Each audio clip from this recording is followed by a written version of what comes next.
এই মুহূর্তে আমি কয়েকটা পয়েন্ট বলবো। নাম্বার 1, তামিম ইকবালের অবস্থান কোথায়? তামিম ইকবালের ক্রিকেট বোর্ডের লোকজনের অবস্থানটা কোথায়?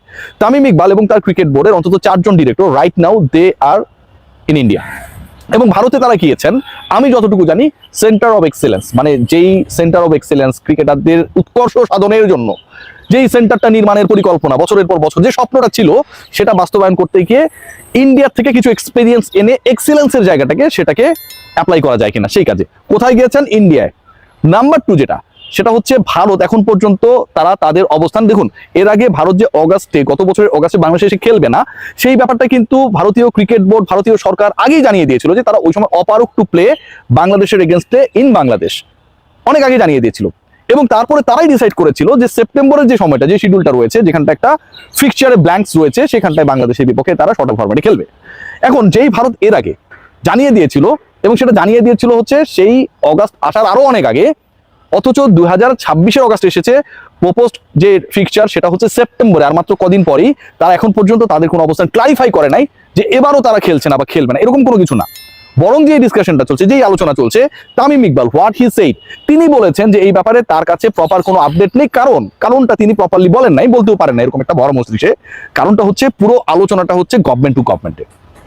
বাংলাদেশ সরকার যতটুকু আমি জানি এখন পর্যন্ত দে আর ভেরি ইগার যে ভারতীয় ক্রিকেট দল যেন এখানটায় এসে বাংলাদেশের সাথে সিরিজটা খেলে, এবং ভারতীয় সরকারও যেহেতু সরকারের কল, they are also very eager, they are very keen to allow their team to visit Bangladesh.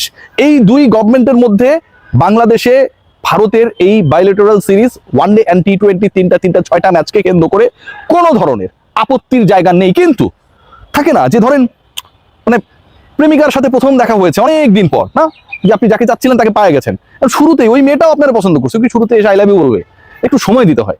Bangladesh আর ভারতের যে কূটনৈতিক প্রেম আর ক্রিকেটীয় প্রেম, সেটা জোড়া লেগেছে অনেকদিন পর, অনেক বিরহ, অনেক বেদনার পর, না অনেক চোরাই উতরাইয়ের পর। সেই যে ভালোবাসাটা ক্রিয়েট হয়েছে, কেউ কাউকে আগে আই লাভ ইউ করতে চায় না, কারণ কেউ যদি বলে আই হেট ইউ বা ভেবে দেখবো ব্যাপারটা, এইরকম ব্যাপারটা আসলে কেউ নিতে চায় না। সো আমি যতটুকু জানি বাংলাদেশ গভর্নমেন্ট, যতটুকু জানি ভাই, আমার কাছে 100% আপডেট আছে সেটা আমি বলতে চাই না, Bangladesh government they are in a position, তারা একটা অবস্থায় রয়েছে যে যেহেতু এটা সরকার, মানে সরকারের পরিবর্তন, সরকারের সাথে সরকারের সম্পর্ক, এগুলোর উপর নির্ভর করে এই ট্যুরটা, এই সিরিজটা বাংলাদেশে এসে ভারতের খেলাটা ঝুলে গিয়েছিল। বাংলাদেশ সরকার ভারতকে অ্যাপ্রোচ করবে বা জানাবে that we are set to arrange the schedule tour, যেখানটায় তোমরা এসে খেলবা, তোমাদের অবস্থানটা কি তোমরা জানাও। এন্ড আমি যতটুকু জানতে পেরেছি যে Indian cricket board and the government they are also waiting for that, যে বাংলাদেশ সরকার কবে তাদেরকে এই অফারটা করবে যে আসো আমার ঘরে ঘুরে যাও, ইলিশ খেয়ে যাও। এই আলোচনাটা এখন এমন একটা পর্যায়ে রয়েছে, এবং সেখানটায় বাংলাদেশ সরকার থেকে ডেফিনেটলি ভারতীয় সরকারের সাথে একটা সরকারি পর্যায়ের এই আপকামিং সিরিজকে নিয়ে যোগাযোগ হবে। Point two and that is very much important, সেটা হচ্ছে লোকসভায় ডিসিশন হয়েছে যে বাংলাদেশ এবং ভারতের যে সম্পর্ক, সেই সম্পর্কটা যেন এই মুহূর্তে ভারতের যে গভর্নমেন্ট রয়েছে, মোদী সরকার, তারা যেন উন্নত করে।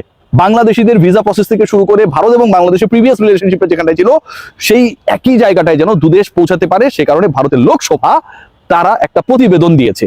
হোয়াট ডাজ ইট মিন? ওই যে একটা রিজিড সিচুয়েশন, আমি তোমার দিকে তাকাবো না, তুমি আমার দিকে তাকাবা না, এই যে একটা পাড়ায় ঢুকলে ঠ্যাং ক্ষয় করে দিব, এই সিচুয়েশন থেকে এখন দুই দেশ মোটামুটি বের হবার অবস্থায় রয়েছে, এবং নমনীয়তা from the India as well আমরা দেখতে পাচ্ছি। শঙ্কার জায়গাটা কোথায়, এবার সেই আলোচনাটা করতে চাই। শঙ্কার জায়গা ভাই, এটা বিশাল একটা ইগোয়েস্টিক জায়গায় এই প্রবলেমটা ক্রিয়েট হয়েছে। গতকালকের ইন্ডিয়ান মিডিয়া যদি আপনারা ফলো করে থাকেন, আমি একদম প্র্যাকটিক্যাল আলোচনা আপনাদের সাথে করছি, আমার কাছে কোনো বক্তব্য আমার নিজের মতো করে না। তাহলে ব্রিক্সকে কেন্দ্র করে তাদের যে পররাষ্ট্রমন্ত্রী মিস্টার জয়সওয়াল, তিনি যে ব্রিফিং করেছিলেন নয়াদিল্লিতে, সেখানটায় সাংবাদিকরা কিছু প্রশ্ন করেছিল। ব্রিক্সের যে সম্মেলনটা হচ্ছে সেখানটায় আমন্ত্রণ জানানো হয়েছে বিমস্টেকের প্রেসিডেন্ট বা চেয়ার মিস্টার তারেক রহমানকে, যিনি বাংলাদেশের সিটিং প্রাইম মিনিস্টার, নির্বাচিত প্রধানমন্ত্রী জনাব তারেক রহমান, বাংলাদেশের প্রধানমন্ত্রী, এবং বাংলাদেশের প্রধানমন্ত্রীকে আমন্ত্রণ পত্রে ভারত যেই চিঠিটা লিখেছে ব্রিক্সের সম্মেলনে, বিমস্টেকের চেয়ারপারসন তারেক রহমানকে, চেয়ারম্যান তারেক রহমানকে যে আমন্ত্রণ পত্র পাঠানো হয়েছে, সেই পত্রের মধ্যে তাকে কর্ডিয়ালি অ্যাটেন্ড করতে বলা হয়েছে, তাকে যাবার জন্য অনুরোধ করা হয়েছে, বা যেভাবে আমন্ত্রণ পত্র লিখে সবই লেখা আছে, কিন্তু তাকে সম্বোধন করা হয়েছে জাস্ট মিস্টার তারেক রহমান, এরকম করে। তিনি যে honourable prime minister of this state, বাংলাদেশের যে একজন নির্বাচিত প্রধানমন্ত্রী, ধরেন নরেন্দ্র মোদীকে বাংলাদেশ কোনো একটা আয়োজনে গেস্ট হিসেবে আমন্ত্রণ জানিয়েছে, আমন্ত্রণ পত্র পাঠিয়েছে, সেখানে যদি জাস্ট শ্রী নরেন্দ্র মোদীজি এটুক লিখে, এটা কিন্তু ডিসগ্রেসফুলি ট্রিটমেন্ট। এখানটায় কি হওয়া উচিত ছিল, honourable prime minister of Bangladesh mister Tarek Rahman, but ওই অনারেবল প্রাইম মিনিস্টারের জায়গাটা দ্যাট ওয়াজ ব্ল্যাঙ্ক। এবং এই প্রশ্নটা গতকাল ইন্ডিয়ান জার্নালিস্টরা তাদের পররাষ্ট্রমন্ত্রীকে মিস্টার জয়সওয়ালকে নয়াদিল্লিতে করেছিলেন এবং তিনি সেটা এড়িয়ে গেছেন। এখন আপনি বাংলাদেশের প্রধানমন্ত্রীকে আমন্ত্রণ জানাচ্ছেন, তিনি তো বিমস্টেকের চেয়ার কি কারণে, কারণ তিনি বাংলাদেশের প্রধানমন্ত্রী, যিনি প্রধানমন্ত্রী হবেন তিনি সেটার দায়িত্বে থাকবেন ডিফল্ট, অথচ আপনি তাকে তার প্রপার ডেজিগনেশনে সম্বোধন করছেন না।